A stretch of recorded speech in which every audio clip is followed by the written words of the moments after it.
개인 방세를 받으러 간 것뿐이었습니다. 그런데 문이 열리는 순간 심장이 멎었습니다. 그들이 제 앞에 서 있었습니다. 눈을 의심했죠. 하지만 그 눈빛, 목소리, 도대체 어떻게 된 일일까요? 그 아이들이 왜 낯선 집에 살고 있었던 걸까요? 한 어머니가 밝혀낸 너무도 충격적인 진실이 시작됩니다. 사연 시작하기 전에 구독과 좋아요 부탁드립니다. 안녕하세요. 저는 정혜숙입니다. 올해로 66이 되었죠. 충남 서천의 이 낡은 다세대 주택에서 혼자 살고 있어요. 아침 햇살이 얇은 커튼 사이로 스며들어도 집안은 여전히 어둡습니다. 벽지 곳곳에 얼룩이 번져 있고 바닥의 장판은 모서리가 들뜨기 시작했어요. 그래도 이곳이 제 전부거든요. 남편이 사업에 실패한 뒤로는 더욱 그렇게 되었습니다. 평생 모은 돈이 하루아침에 사라진 게 벌써 몇 년 전 일이에요.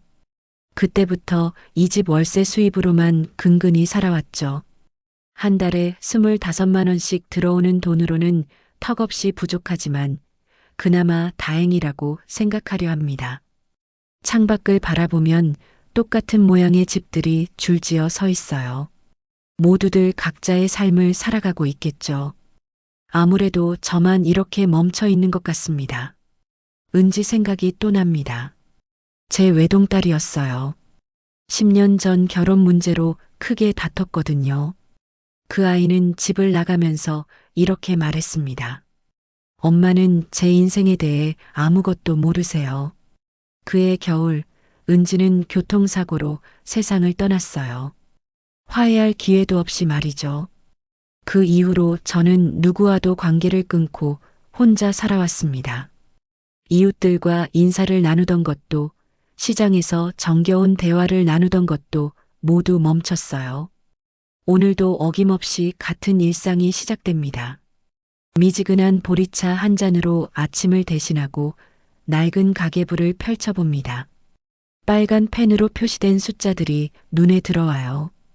2층 세입자가 벌써 7달째 월세를 밀리고 있거든요. 그런데 오늘은 더 이상 미룰 수가 없었습니다.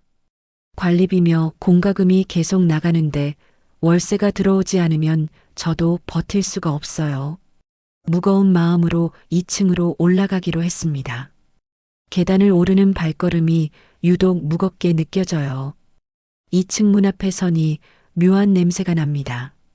곰팡이 냄새와 뭔가 썩은 듯한 냄새가 섞여 있어요. 문틈새로 우편물들이 쌓여 있는 게 보입니다. 여보세요, 계세요? 아무 대답이 없어요. 다시 한번 문을 두드려 봅니다. 월세 관련해서 얘기 좀 나누려고 왔는데요. 여전히 조용합니다. 그런데 문손잡이를 살짝 돌려보니 잠겨 있지 않아요. 이상하다는 생각이 들면서도 문을 천천히 밀어봅니다. 안으로 들어서자마자 숨이 막힐 듯한 냄새가 코를 찔러요. 집안은 폐가나 다름없었습니다. 거실 바닥에는 쓰레기들이 널브러져 있고 음식물이 썩어서 벌레들이 기어다니고 있어요. 커튼은 모두 쳐져 있어서 한낮인데도 어둡기만 합니다. 여보세요? 목소리가 떨려요. 안방 문이 살짝 열려 있는 게 보입니다. 발걸음을 조심스럽게 옮겨 가까이 다가갔어요. 그런데 침대 위에 누군가 누워 있는 것 같습니다. 가슴이 쿵쾅거리기 시작해요. 혹시나 하는 마음에 더 가까이 다가가 봅니다. 젊은 남자가 움직이지 않은 채 누워 있었어요. 이미 숨을 거둔 지 오래된 것 같습니다. 다리에 힘이 빠져 주저앉을 뻔했어요. 급하게 밖으로 나와서 경찰서에 신고했습니다. 그러고 나서야 정신이 조금 돌아왔죠. 얼마 후 경찰과 구급대원들이 와서 상황을 정리했어요. 세입자는 혼자 살던 30대 남성이었고 사망한 지 한 달 정도 된 것 같다고 하더군요. 특별한 외상은 없어서 병사로 추정된다고 했습니다. 집으로 돌아와 차 한 잔을 우려 마시는데도 손이 계속 떨려요. 10년 만에 처음으로 다른 사람의 죽음을 마주했거든요. 은지가 떠난 이후로는 장례식장에도 가지 않았는데 말이죠. 저녁이 되어서야 마음이 조금 진정됩니다. 그런데 이상한 일이 생겼어요. 2층에서 발견한 유품 중에 낡은 일기장 하나를 경찰이 저에게 맡겼거든요. 혹시 연고자를 찾는데 도움이 될지도 모른다면서요. 일기장을 넘겨보니 마지막 페이지에 이상한 글이 적혀 있었습니다. 해숙 할머니께 꼭 전해드리고 싶은 이야기가 있습니다라고 적혀 있어요. 저를 아는 사람이었다는 얘기인가요? 밤이 깊어가는데도 잠이 오지 않습니다. 창밖을 보니 2층 창문이 까맣게 비어 있어요. 오늘 하루가 꿈만 같습니다. 그런데 왜 그 사람이 저를 알고 있었을까요? 무슨 이야기를 전하고 싶었던 걸까요? 그날 밤 일기장을 읽느라 새벽까지 뒤척였습니다. 아침이 되어서야 잠깐 눈을 붙였어요. 그런데 꿈속에서도 계속 그 글귀가 맴돌았죠. 해숙 할머니께 꼭 전해드리고 싶은 이야기가 있습니다. 점심때쯤 되어서야 겨우 잠에서 깼습니다. 머리가 무겁고 온몸이 아파요. 어제 일이 꿈이었으면 좋겠다는 생각이 들었죠. 그런데 식탁 위에 놓인 일기장을 보니 현실이더군요. 부엌에서 라면 하나를 끓여 먹으려는데 밖에서 누군가 계단을 오르는 소리가 들립니다. 발걸음이 가볍고 빨라요. 아이의 발소리 같습니다. 그런데 2층은 비어 있는데 누가 올라가는 걸까요? 창문으로 내다보니 낯선 여자가 작은 아이 손을 잡고 2층으로 올라가고 있어요. 여자는 30 중반쯤 되어 보이고 아이는 5이나 6살 정도 같습니다. 혹시 새로운 세입자가 집을 보러 온 건가요? 그런데 이상해요. 어제 경찰이 현장을 봉쇄해 놓았는데 어떻게 들어갔을까요? 급하게 밖으로 나가 2층으로 올라갔습니다. 그런데 문이 열려 있더군요. 어제 분명히 경찰이 테이프로 막아 놓았는데 말이에요. 삐걱거리는 문을 조심스럽게 밀어봅니다. 그 순간 안에서 아이의 웃음소리가 들려와요. 맑고 예쁜 웃음소리였습니다. 마치 은지가 어렸을 때와 똑같은 소리예요. 엄마, 이거 내 거야? 아이의 목소리에 심장이 멎는 것 같았습니다. 그 말투, 그 억양까지 은지와 너무 닮았어요. 다리가 후들거리면서 문에 기댈 수밖에 없었죠. 안으로 들어서니 어제와는 완전히 다른 모습이에요. 쓰레기는 모두 치워져 있고 바닥도 깨끗하게 닦여 있습니다. 커튼도 활짝 열려 있어서 햇살이 환하게 들어와요. 누가 이렇게 정리한 걸까요? 거실 한가운데 젊은 여자가 서 있었습니다. 뒤에서 봐도 낯익은 뒷모습이에요. 천천히 돌아서는 그녀의 얼굴을 보는 순간 숨이 막혔습니다. 10년 전 그 얼굴 그대로였어요. 안녕하세요, 할머니. 그녀가 정중하게 인사합니다. 목소리도 기억 그대로예요. 바로 10년 전 은지의 결혼을 반대했던 그 남자의 여동생이었습니다. 그때 은지와 함께 집에 와서 결혼 허락을 받으려 했던 그 여자죠. 당신이 어떻게 여기에? 말이 떨어지지 않아요. 그 옆에 6살쯤 된 여자아이가 서 있거든요. 긴 생머리에 큰 눈, 작은 코와 입까지 은지의 어린 시절과 똑같이 생겼습니다. 마치 시간을 거슬러 올라간 것 같아요. 아이가 제게 다가와서 말합니다. 할머니, 안녕하세요. 저는 수민이에요. 어린 목소리가 마음 깊숙이 파고들어요. 은지가 5살 때 처음 유치원에서 돌아와 했던 말과 똑같은 톤이었습니다. 무릎이 꺾이면서 주저앉을 뻔했죠. 수민아. 그 이름을 부르는 순간 눈물이 핑 돌았어요. 은지가 어렸을 때 자신의 딸 이름을 수민이라고 짓겠다고 했던 게 생각났거든요. 그때 제가 웃으면서 왜 하필 수민이냐고 물었더니 물처럼 맑고 착한 아이가 되라고라고 대답했었죠. 저는 김소영이에요. 기억하세요? 여자가 조심스럽게 말합니다. 10년 전 그때와 달리 목소리에 조심스러움이 묻어 있어요. 그때는 당당하고 자신만만했는데 지금은 뭔가 숨기는 것 같습니다. 물론 기억하죠. 그런데 여기 왜 왔어요? 제 목소리가 차갑게 나왔습니다. 그때 일이 다시 떠올라서 마음이 편하지 않아요. 은지와 그 남자의 결혼을 끝까지 반대했던 제 자신이 원망스럽기도 하고요. 형이 여기 살았거든요. 어제 연락을 받고 와봤는데 소영의 말이 끊어집니다.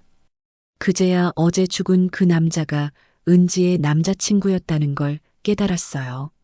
10년 전 그 당돌한 청년이 이 집에 혼자 살고 있었다니요.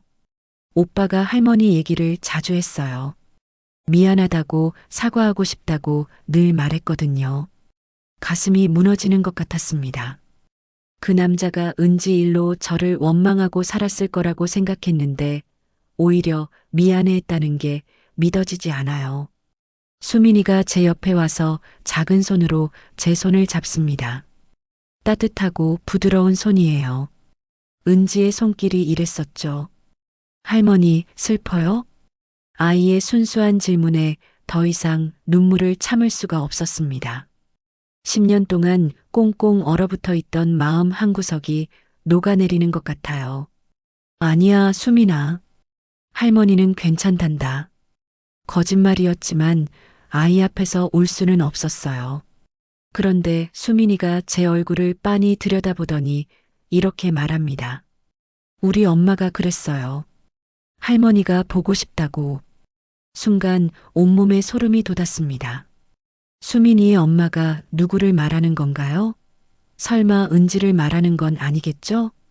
수민아, 엄마가 뭐라고 했다고? 다시 물어봤지만 아이는 고개를 갸웃거리며 다른 곳으로 뛰어가 버렸어요. 아이들이 원래 그렇죠. 금방 관심이 다른 곳으로 옮겨가요. 소영이 제게 다가와서 조용히 말합니다. 형이 남긴 편지가 있어요. 할머니께 드리라고 했거든요. 손에 든 봉투를 내밀어요. 제 이름이 정성스럽게 쓰여 있습니다. 10년 전 그 남자의 글씨가 맞는 것 같아요. 편지를 받아들면서 손이 떨렸습니다.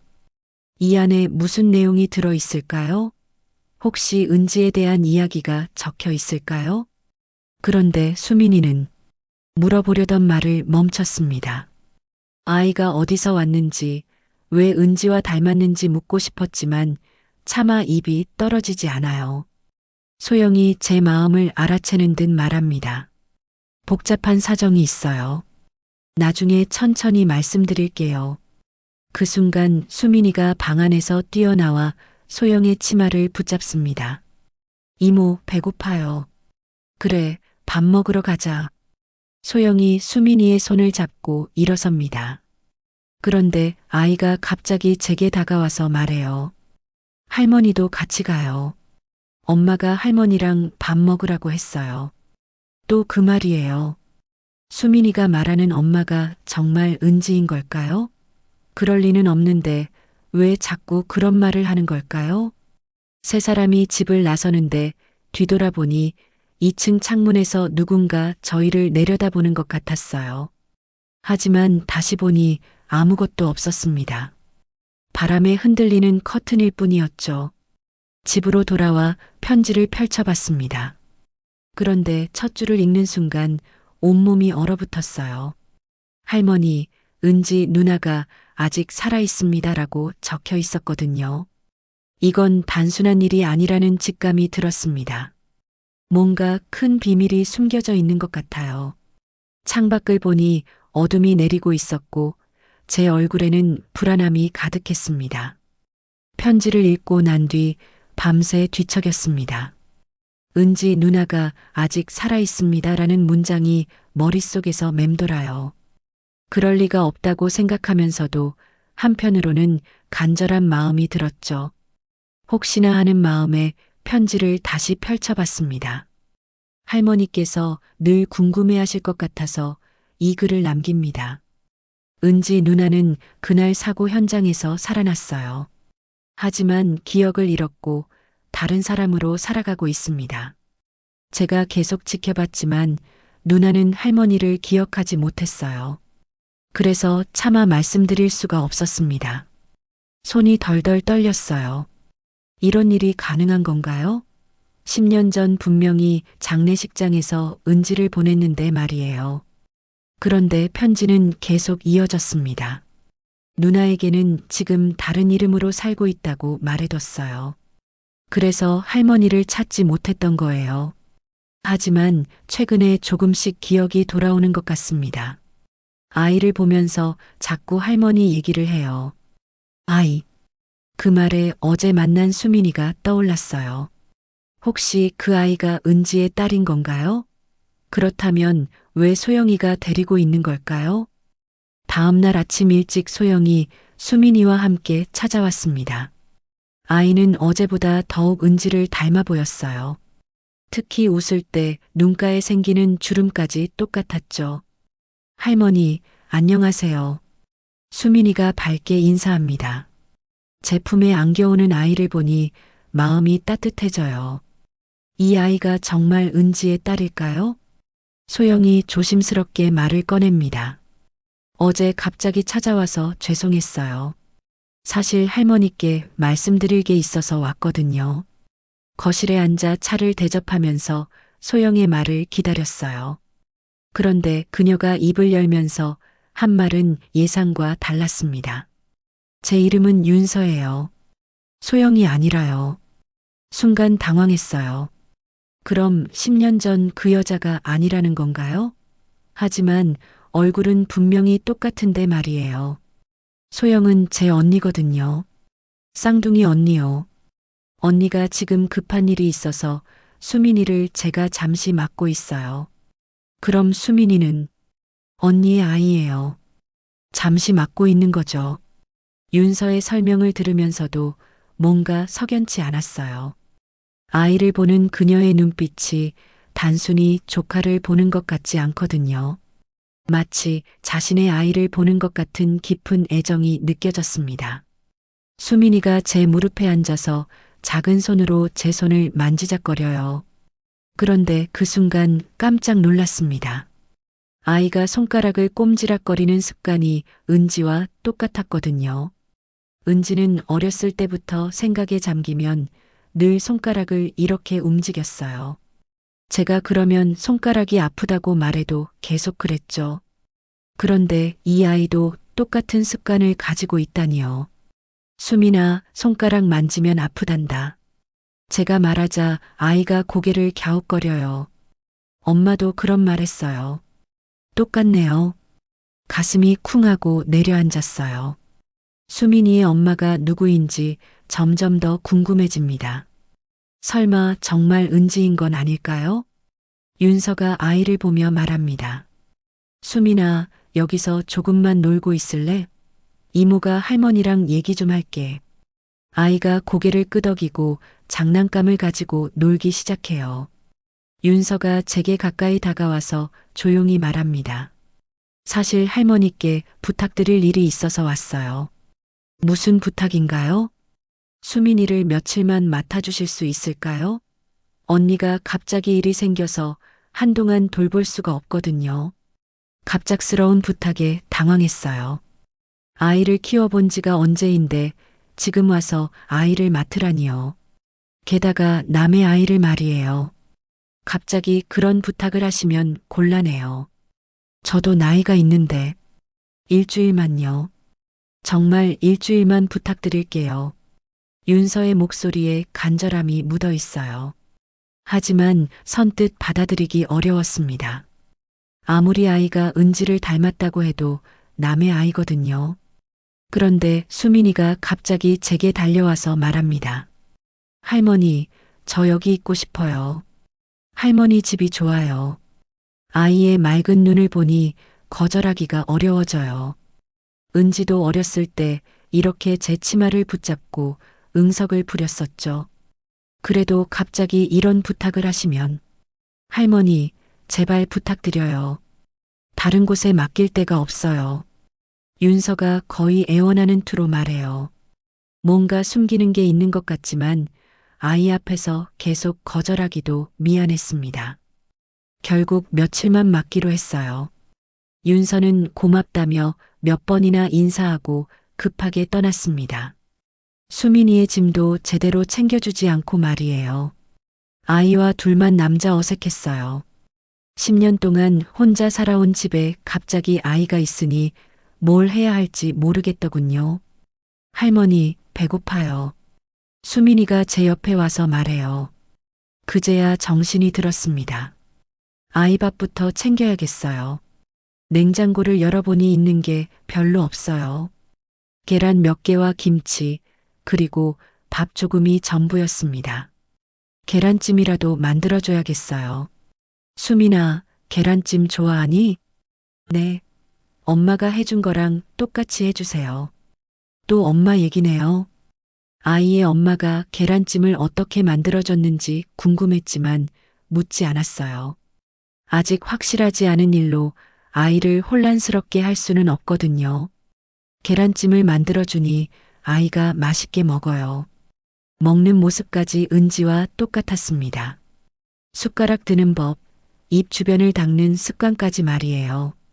저녁이 되어 아이를 재우려고 하는데 문제가 생겼어요. 아이용 이불이 없는 거예요. 윤서가 그런 것까지 준비해주지 않았거든요. 할머니, 저는 엄마 품에서 자야 잠이 와요. 수민이가 제 품에 안겨요. 작고 따뜻한 몸이 마치 어린 은지 같았습니다. 그때도 이렇게 제 품에서 잠들곤 했죠. 아이가 잠든 뒤에도 잠이 오지 않았어요. 너무 많은 생각이 머릿속을 맴돌았거든요. 이 아이가 정말 은지의 딸일까요? 그렇다면 은지는 어디에 있는 걸까요? 편지에 적힌 대로 기억을 잃고 다른 이름으로 살고 있는 건가요? 아니면 윤서가 거짓말을 하고 있는 건가요? 밤이 깊어갈수록 의문만 커져갔어요. 창밖을 보니 달빛이 희미하게 들어와 있었습니다. 수민이의 잠든 얼굴을 보니 더욱 은지가 그리워졌어요. 설마 내 딸이 살아있었던 걸까? 혼자 중얼거리는 말이 적막한 밤 공기 속으로 스며들었습니다. 답을 알 수 없는 질문이었지만 마음 한구석에서는 간절한 희망이 자라고 있었어요. 수민이와 함께한 첫날 밤이 지나고 아침이 밝았습니다. 아이는 제 품에서 곤히 잠들어 있었어요. 잠든 얼굴을 보니 더욱 은지를 닮아 보였습니다. 조심스럽게 일어나 아침을 준비했죠. 수민이가 깨어나자마자 물었어요. 할머니, 이모는 언제 와요? 곧 올 거야, 수민아. 하지만 윤서에게서는 아무 연락이 없었습니다. 어제 그렇게 급하게 떠나더니 소식이 없어요. 아이를 맡기고 나서는 관심도 없는 건가요? 점심때가 되어서야 윤서에게서 전화가 왔어요. 할머니, 수민이 괜찮죠? 죄송해요. 일이 너무 바빠서 연락을 못했어요. 아이는 괜찮아요. 그런데 언제까지 맡아야 하는 건가요? 조금만 더 부탁드릴게요. 정말 급한 일이 생겨서요. 말은 그렇게 하지만 목소리에 진정성이 느껴지지 않아요. 뭔가 숨기고 있는 것 같았습니다. 수민이가 제 옆에 와서 전화기를 바라봐요. 이모예요? 응, 이모야. 이모한테 말하고 싶어요. 전화기를 아이에게 건네줬어요.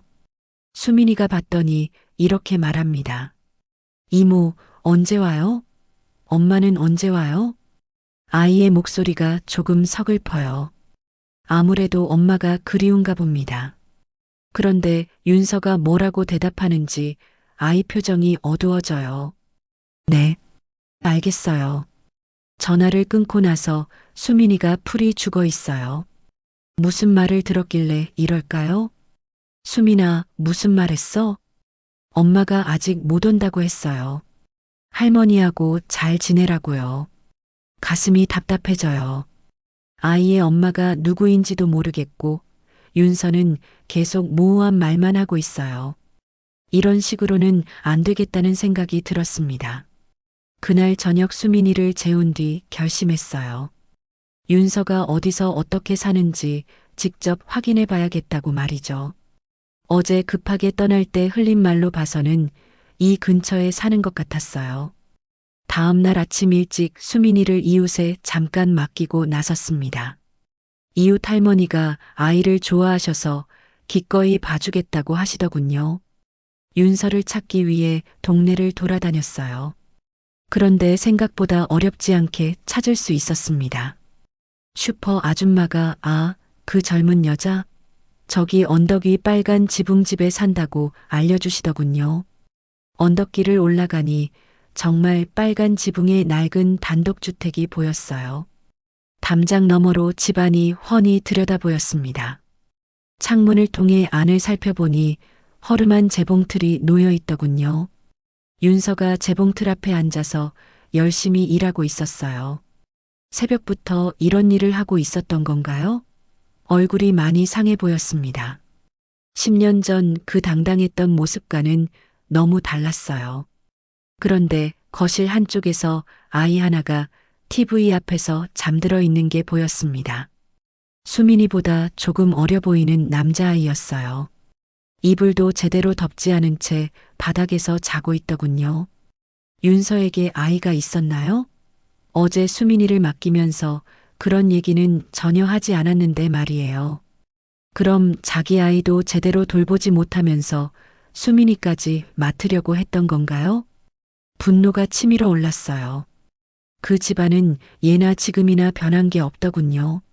10년 전에도 은지를 제대로 돌보지 못할 것 같아서 결혼을 반대했는데 지금 봐도 마찬가지예요. 그 집안은 우리 은지를 망쳤어. 혼자 중얼거리면서 주먹을 꽉 쥐었습니다. 은지가 그 남자를 만나지 않았더라면 이런 일은 없었을 거예요. 행복하게 다른 사람과 결혼해서 잘 살았을 텐데 말이에요. 그런데 그 순간 TV 앞에서 자던 아이가 뒤척이는 게 보였어요. 아이의 손이 불빛에 드러났는데 왼손 등에 작은 점이 하나 있더군요. 심장이 멎는 것 같았습니다. 그 점의 위치와 모양이 너무 익숙했거든요. 은지가 태어날 때부터 가지고 있던 점과 똑같은 자리에 똑같은 점이 있었어요. 은지도 왼손 등 그 자리에 작은 점이 있었습니다. 어렸을 때 그 점 때문에 놀림을 받기도 했지만 저는 그게 은지만의 특별한 표시라고 말해줬었죠. 그런데 그 아이에게도 똑같은 점이 있다니요. 다리에 힘이 빠져서 담장에 기댔어요. 혹시 저 아이가 은지의 아이인 건 아닐까요? 수민이 말고 저 아이 말이에요. 아니면 둘 다 은지의 아이인 건가요? 머리가 복잡해졌어요. 너무 많은 의문이 한꺼번에 몰려왔거든요. 윤서는 도대체 누구이고 이 아이들은 어디서 온 건가요? 그리고 편지에서 말한 은지는 정말 살아있는 건가요? 그때 윤서가 재봉틀에서 일어나더니 잠든 아이를 깨웠어요. 준호야, 여기서 자면 감기 걸려. 방에 가서 자자. 아이를 업고 안방으로 들어가는 윤서의 모습을 보니 연민이 들었어요. 힘들게 살고 있는 것 같았거든요. 하지만 동시에 화도 났습니다. 자기 아이도 제대로 못 돌보면서 수민이까지 맡기다니요. 집으로 돌아가는 길에 계속 생각했어요. 이 상황을 어떻게 해야 할까요? 수민이를 계속 맡아야 하는 건가요?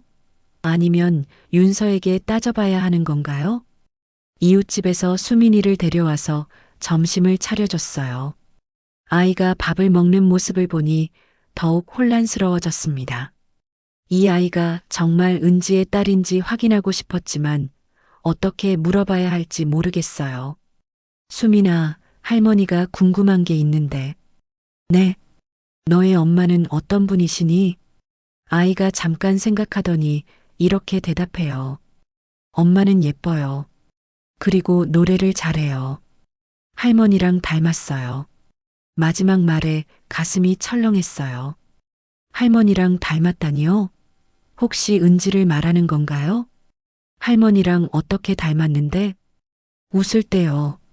엄마가 웃으면 할머니랑 똑같아요. 손이 떨렸어요. 은지도 웃을 때 저와 비슷하다는 말을 자주 들었거든요. 특히 눈가에 생기는 주름이 똑같다고 했었죠. 그날 밤에도 잠이 오지 않았어요. 너무 많은 일이 한꺼번에 벌어져서 정신이 없었거든요. 수민이는 제품에서 곤히 잠들어 있지만 저는 온갖 생각으로 머리가 복잡했습니다. 창밖을 보니 달이 밝게 떠 있어요. 은지가 어렸을 때도 이런 밤이면 함께 달을 보곤 했었죠. 그때 은지가 엄마 달 속에 토끼가 정말 있어요? 라고 물었던 게 생각났어요. 정말 있다면 좋겠구나, 은지야. 작은 목소리로 중얼거렸습니다. 지금 이 순간 은지가 어디선가 이 달을 보고 있을까요? 정말 살아있다면 저를 찾고 있을까요? 수민이가 잠꼬대를 하며 뒤척여요. 엄마, 할머니. 아이의 잠꼬대를 들으니 눈물이 핑 돌았습니다. 이 아이가 찾는 엄마가 정말 제 딸인지 꼭 확인해 봐야겠어요. 더 이상 이런 혼란 속에서 살 수는 없거든요. 내일은 윤서를 다시 찾아가서 모든 걸 물어보기로 했습니다. 진실이 무엇인지 반드시 알아내겠어요. 수민이와 함께 지낸 지 사흘째 되는 날이었습니다. 아이는 제법 집에 적응한 것 같았어요. 아침마다 제품에서 깨어나서 할머니, 안녕하세요라고 인사하는 모습이 은지의 어린 시절과 너무 닮았죠. 윤서에게서는 여전히 연락이 없었어요. 가끔 안부를 묻는 전화만 할 뿐, 언제 데리러 올지는 말하지 않았습니다. 점점 이상하다는 생각이 들었어요. 그날 오후 수민이가 낮잠을 자는 동안 오래된 서랍을 정리하기로 했습니다.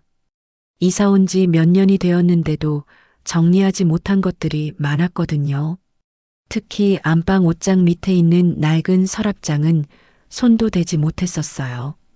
서랍을 하나씩 열어보니 옛날 물건들이 나왔습니다. 남편이 쓰던 안경, 은지가 어렸을 때 그린 그림들, 가족 사진도 몇 장 있었어요. 보다 보니 눈물이 핑 돌았죠. 맨 아래 서랍을 열었을 때였어요. 노란 봉투 하나가 눈에 들어왔습니다. 제 이름이 은지의 글씨로 쓰여 있었어요. 언제 여기 넣어둔 건지 기억도 나지 않았습니다. 손이 떨리면서 봉투를 열었어요. 은지의 편지였습니다.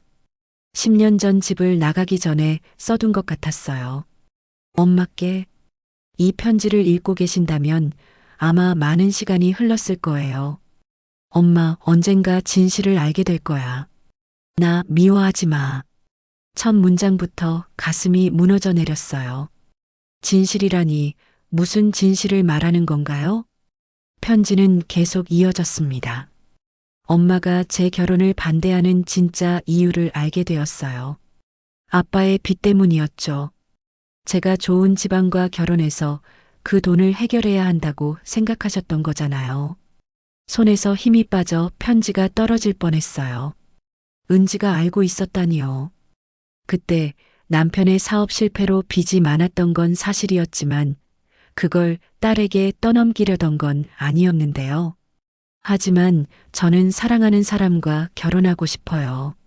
그래서 다른 방법을 찾기로 했어요. 엄마 모르게 아빠 빚을 제가 갚겠어요. 가슴이 철렁 내려앉았어요.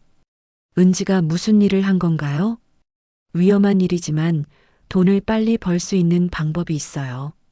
몇 달만 참으면 아빠 빚을 다 갚을 수 있다고 해요.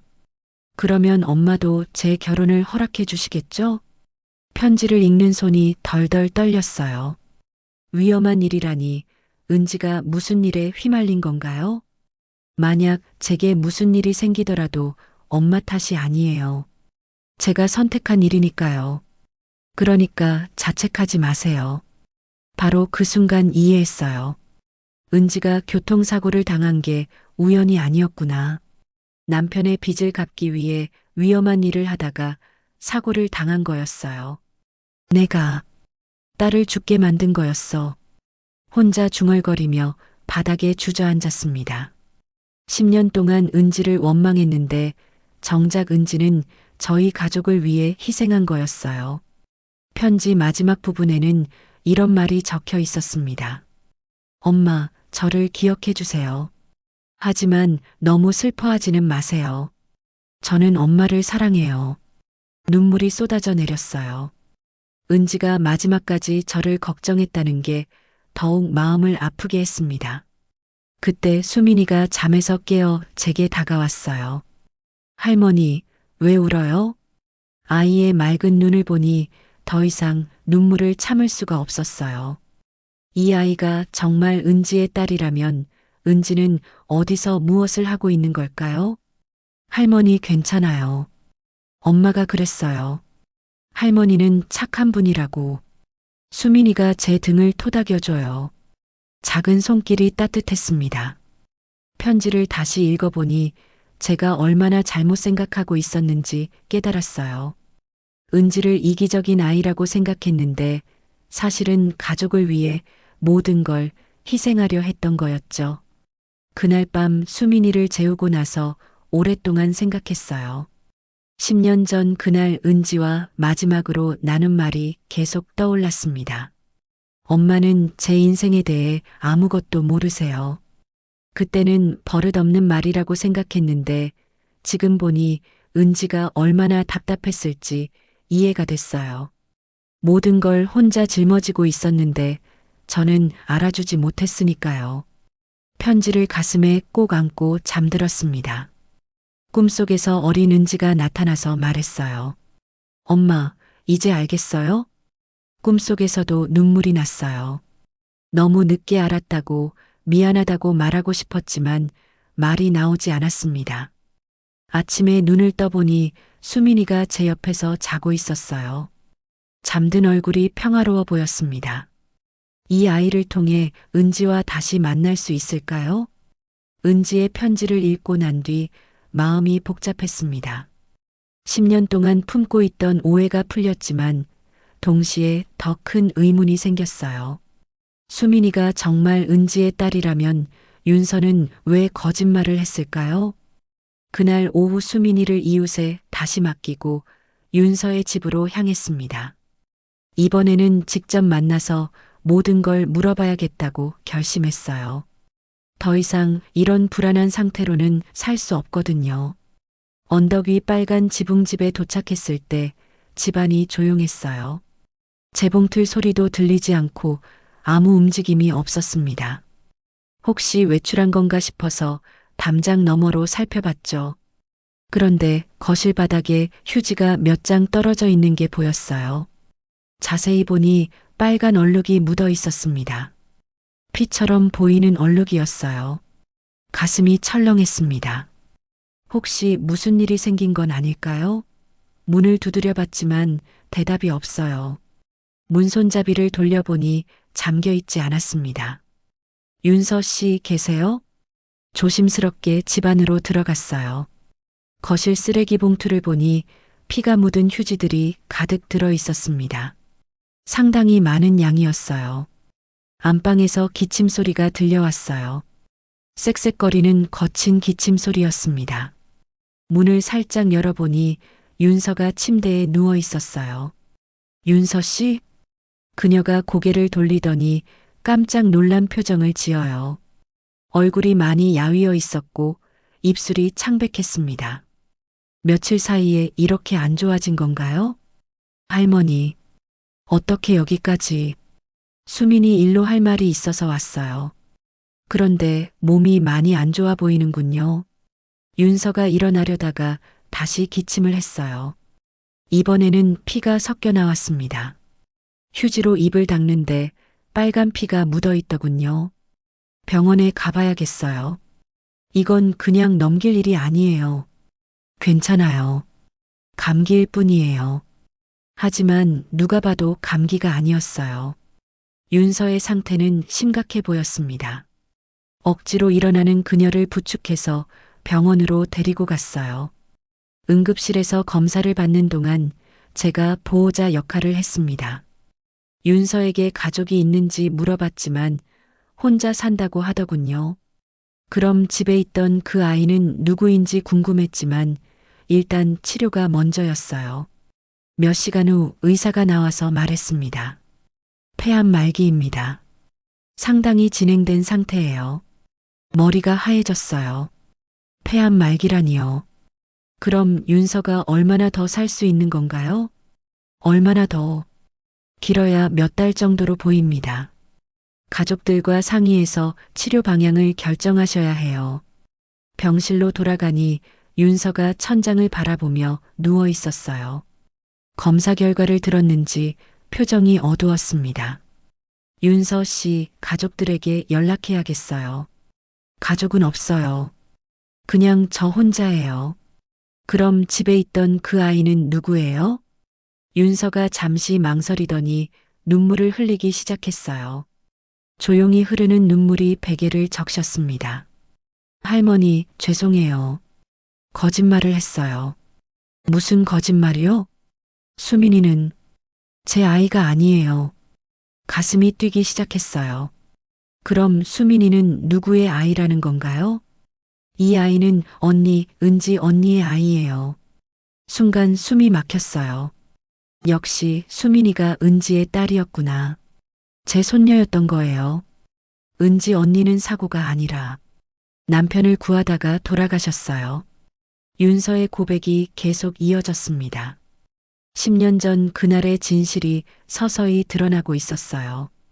오빠가 빚쟁이들에게 쫓기고 있었거든요. 언니가 그걸 알고 오빠를 구하려다가 그만. 목소리가 떨리면서 더 이상 말을 잇지 못했어요. 윤서도 울고 있었고 저도 눈물이 핑 돌았습니다. 그럼 은지가 정말 죽은 건가요? 네. 그날 밤 병원에서 돌아가셨어요. 하지만 수민이를 남기고 가셨거든요. 수민이 제 손녀였어요. 은지가 남긴 마지막 선물이었던 거죠. 왜 진실을 말하지 않았어요? 왜 거짓말을 했죠? 할머니가 언니 결혼을 그렇게 반대하셨잖아요. 우리 가족을 미워하신다고 생각했어요. 윤서의 말에 가슴이 찔렸어요. 그때 제가 너무 완고했던 게 사실이었거든요. 그래서 수민이를 키우면서도 할머니께 말씀드릴 용기가 없었어요. 하지만 제가 이렇게 아프게 되니까 그래서 저에게 맡기려고 했던 거군요. 수민이에게는 할머니밖에 없어요. 제가 죽으면 이 아이가 갈 곳이 없거든요. 윤서의 사정을 들으니 이해가 됐어요. 혼자서 아이를 키우면서 얼마나 힘들었을까요? 게다가 병까지 얻게 되면서 더욱 절망적이었을 거예요. 집에 있던 다른 아이는 누구예요? 제 아들 준호예요. 수민이보다 1살 어려요. 그럼 두 아이를 혼자 키웠던 거군요. 네. 어려웠지만 언니를 위해서라도 수민이를 잘 키우고 싶었어요. 윤서의 눈에서 또 눈물이 흘렀어요. 제가 잘못 생각하고 있었군요. 이 여자는 나쁜 사람이 아니었어요. 오히려 은지를 위해, 수민이를 위해 자신을 희생하고 있었던 거죠. 윤서 씨, 정말 죄송해요. 제가 오해했어요. 아니에요. 할머니가 화내실 만했어요. 갑자기 아이를 맡기라고 했으니까요. 이제 어떻게 해야 할까요? 수민이를 부탁드려요. 제가 얼마나 더 살지 모르지만 그 전에 수민이가 할머니의 손녀라는 걸 알게 해주고 싶어요. 가슴이 벅차올랐어요. 10년 만에 가족을 되찾는 기분이었습니다. 수민이가 제 손녀라니, 은지의 피를 이어받은 아이라니요. 그리고 준호도 함께 돌보겠어요. 그 아이도 수민이에게는 형제나 다름없잖아요. 윤서가 안도의 표정을 지었어요. 그동안 얼마나 걱정이 많았을까요? 병원에서 나오는 길에 많은 생각이 들었어요. 10년 동안 혼자 살면서 가족의 소중함을 잊고 있었는데 이제야 다시 깨닫게 됐습니다. 수민이는 제 손녀였어요. 은지가 남긴 마지막 선물이었던 거죠. 이제부터는 이 아이를 제 딸처럼 키워야겠어요. 은지가 못다한 사랑까지 함께 주면서 말이에요. 병원에서 돌아오는 길에 마음이 무거웠습니다. 윤서의 병이 심각한 상태라는 걸 알았지만 동시에 수민이가 제 손녀라는 기쁨도 컸어요. 복잡한 감정이 뒤섞여 있었죠. 집에 도착해서 이웃집에 맡겨둔 수민이를 데려왔어요. 아이가 뛰어와서 제 다리를 꼭 안아줍니다. 할머니, 어디 갔었어요? 보고 싶었어요. 그 말을 들으니 눈물이 핑 돌았어요. 이 아이가 제 손녀라는 걸 이제야 알았는데 벌써 이렇게 애틋한 마음이 드는군요. 저녁을 준비하면서 아이를 바라봤습니다. 은지의 얼굴이 자꾸 겹쳐 보였어요. 특히 웃을 때 눈가에 생기는 주름은 정말 똑같았죠. 아기야, 할머니가 궁금한 게 있어. 네, 뭐예요? 너의 진짜 이름이 뭐니? 수민이가 아니라 말이야. 아이가 잠깐 생각하더니 대답했어요. 저요? 할인이에요. 김할인이요. 그 순간 숨이 멎는 것 같았습니다. 할인이라니요. 그 이름은 제가 은지에게 지어주고 싶어 했던 이름이었거든요. 은지가 뱃속에 있을 때 남편과 함께 이름을 짓느라 고민했었어요. 여자아이면 할인이라고 하자고 제가 제안했었죠. 하늘에서 내린 선물이라는 뜻으로요. 하지만 은지 아버지가 다른 이름을 고집해서 결국 은지가 됐었어요. 그때 제가 나중에 손녀가 생기면 할인이라고 부르겠다고 말했던 게 기억났습니다. 할인아. 그 이름을 부르는 순간 눈물이 쏟아져 나왔어요. 은지가 딸에게 그 이름을 지어준 걸까요? 제가 좋아했던 이름을 기억하고 있었던 건가요? 할머니, 왜 울어요? 할인이가 걱정스러운 표정으로 제 얼굴을 들여다봐요. 작은 손으로 제 뺨에 눈물을 닦아주었습니다. 괜찮아, 할인아. 할머니는 기뻐서 우는 거야. 기뻐서 울어요? 응, 그런 때가 있단다. 할인이가 고개를 갸웃거려요. 아직 어려서 이해하기 어려울 거예요. 하지만 언젠가는 알게 될 거예요. 할머니가 얼마나 기다렸는지 말이에요. 그날 밤 할인이를 재우고 나서 윤서에게 전화했어요. 병원에 입원해 있을 텐데 괜찮을까 싶었지만 할 말이 있었거든요. 윤서 씨, 저예요. 할머니, 늦은 시간에 죄송해요. 아니에요. 할인이 이름 얘기를 들었어요. 전화기 너머로 윤서가 한숨을 쉬는 소리가 들렸어요. 은지 언니가 직접 지어준 이름이에요. 할머니가 좋아하셨던 이름이라고 하면서요. 역시 그랬군요. 은지가 저를 기억하고 있었던 거예요. 마지막까지 저를 생각하며 딸의 이름을 지어준 거였죠. 내일 병원에 갈게요. 할 말이 있어요. 할머니가 바쁘실 텐데. 아니에요. 꼭 가야겠어요. 다음 날 아침 할인이와 함께 병원에 갔습니다. 아이가 윤서를 보고 달려가서 안겼어요. 이모 아파요? 조금 아파. 하지만 할인이가 와서 금방 나을 것 같아. 윤서가 아이를 쓰다듬으면서 미소를 지어요. 아픈 몸에도 불구하고 아이를 향한 사랑이 가득했습니다. 할인이를 간호사에게 잠시 맡기고 윤서와 둘만 남았어요. 할 말이 너무 많았거든요. 윤서 씨, 정말 미안해요. 갑자기 왜 그러세요? 10년 전에 제가 너무 완고했어요. 은지의 마음도 헤아리지 못하고 당신들 가족에게도 상처를 줬죠. 윤서가 고개를 저었어요. 아니에요. 할머니 잘못이 아니에요. 아니야. 내 잘못이 맞아요. 제가 일어나서 윤서를 꼭 껴안았습니다. 놀란 윤서가 몸을 경직시켰지만 저는 놓지 않았어요. 너희를 그렇게 만든 게 나였구나. 미안해. 정말 미안해. 오열하면서 사과했어요.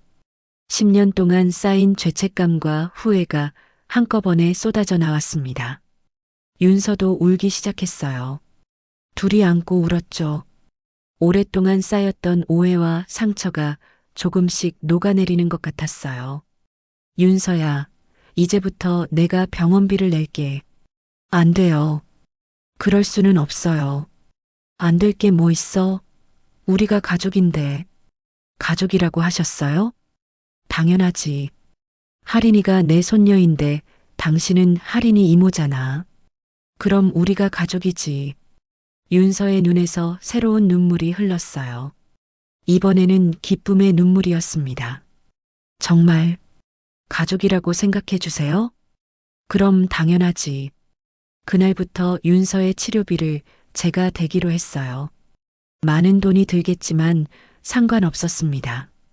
은지를 위해서라도 윤서를 살려야 했거든요. 병원 원무과에서 수속을 밟는데 생각보다 많은 돈이 필요했어요. 하지만 주저하지 않았습니다. 집을 팔아서라도 치료비를 마련하겠다고 다짐했죠. 치료 계획을 세우면서 의사와 상담했어요. 항암 치료를 시작하면 조금이라도 생명을 연장할 수 있습니다. 하지만 힘든 과정이 될 거예요. 괜찮아요. 최선을 다해주세요. 윤서를 위해서가 아니라 할인이를 위해서였어요. 아이에게는 이모가 필요했거든요. 병원에서 나와 할인이와 함께 집으로 돌아왔어요. 오늘부터 할인이가 제 진짜 손녀라는 걸 알고 지낼 수 있게 됐습니다. 할인아, 할머니가 말해줄 게 있어. 네. 할머니가 할인이의 진짜 할머니야. 아이가 눈을 동그랗게 떴어요. 진짜요? 응, 진짜야. 할인이 엄마가 할머니 딸이었거든. 그럼 할머니가 제 엄마의 엄마예요? 맞아, 영리하구나. 할인이가 잠깐 생각하더니 제게 다가와서 꼭 안겼어요. 할머니. 처음으로 진심으로 할머니라고 부르는 소리였어요. 그동안은 예의상 부르는 것 같았는데 이번에는 정말 할머니를 부르는 목소리였죠.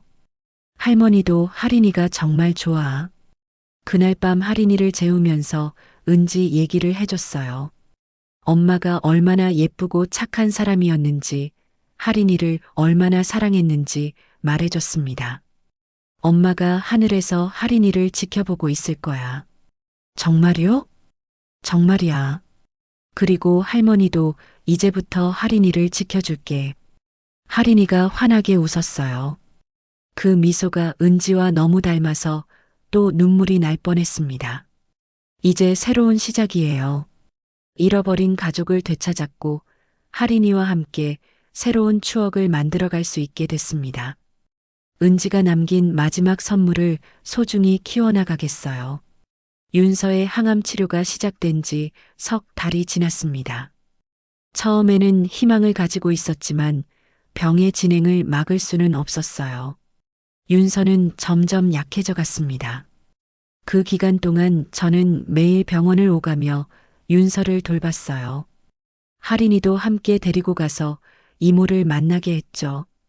아이가 있으면 윤서가 조금이라도 힘을 내는 것 같았거든요.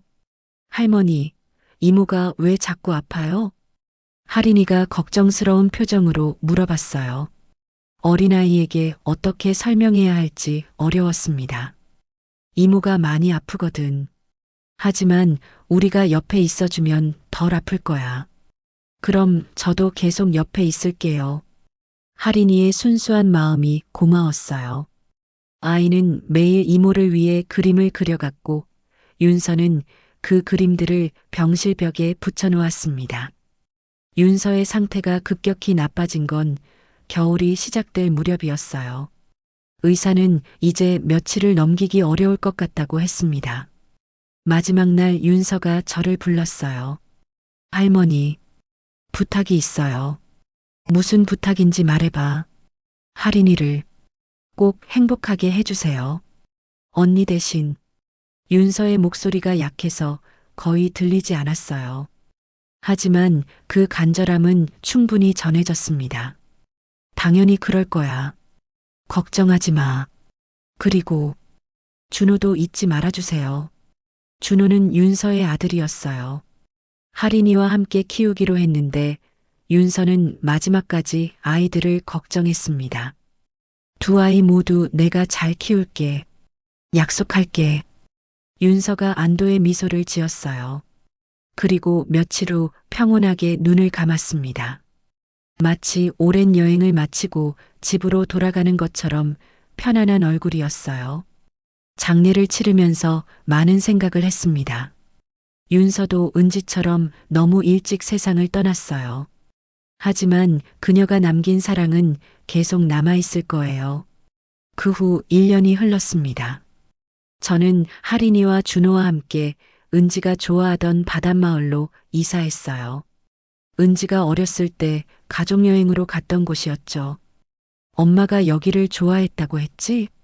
네, 바다가 정말 예뻐요. 하린이가 파도를 보며 신나게 뛰어다녔어요. 준호도 처음에는 낯설어 했지만 이제는 하린이와 함께 잘 놀고 있습니다. 바닷가 언덕에 작은 카페를 열었어요. 이름은 하린의 집이라고 지었습니다. 아이의 이름을 따서 만든 특별한 공간이에요. 카페 벽에는 3장의 사진을 걸어 놓았습니다. 은지의 어린 시절 사진, 윤서가 웃고 있는 사진, 그리고 하린이의 환한 미소가 담긴 사진이었어요. 할머니, 저기 엄마 사진이에요. 하린이가 은지 사진을 가리키며 말해요. 이제 7살이 된 하린이는 엄마에 대한 이야기를 좋아합니다. 맞아, 엄마가 하린이만 했을 때 사진이야. 엄마가 저랑 닮았어요? 많이 닮았어. 특히 웃을 때가 똑같아. 카페에는 매일 바다를 보러 온 손님들이 찾아와요. 젊은 연인들, 가족 단위 손님들, 혼자 온 여행객들까지 다양한 사람들이 옵니다. 어떤 손님은 벽에 걸린 사진들을 보고 물어봐요. 가족 사진인가요? 네, 제 딸과 손녀, 그리고 소중한 사람이에요.